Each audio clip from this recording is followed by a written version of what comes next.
หลังจากพันไป3 อาทิตย์ที่เราใส่ปุ๋ยไปเนาะนี่สตรอเบอรี่เริ่มออกดอกแล้ว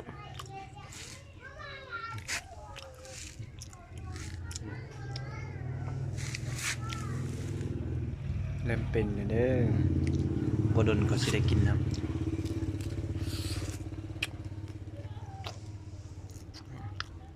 มั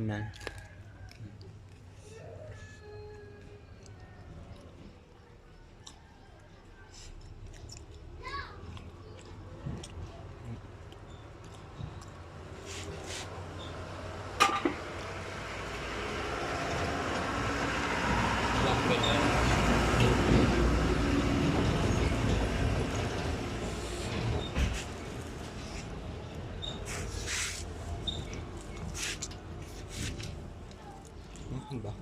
เนาะ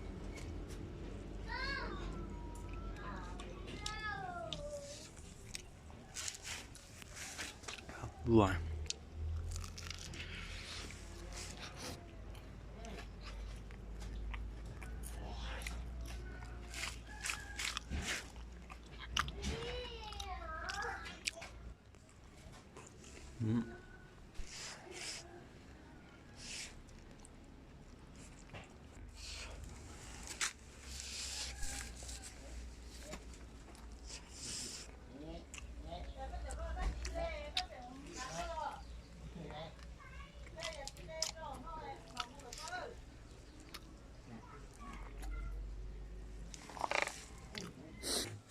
อันนี้ก็เป็นจอหน่อยไปช่วยจอกไก่เนาะหางจระเข้จอตนอยช่วยจะมาจีเป่าเกียร์จอนอยช่วย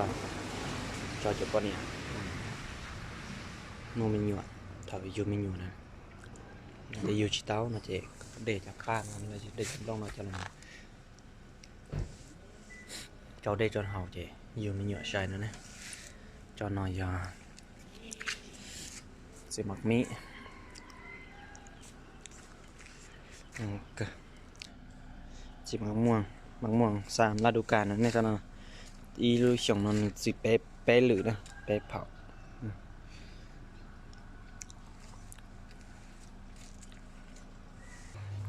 ก่อนเราแทกอยู่เจ้านะเรากูส่งเกิดเถอะ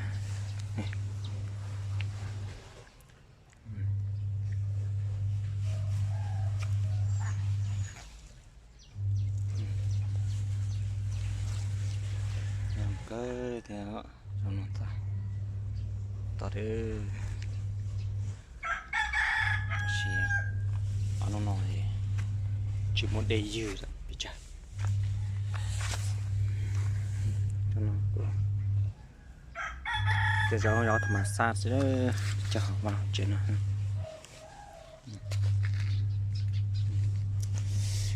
ก็รอนะฮะเจ้า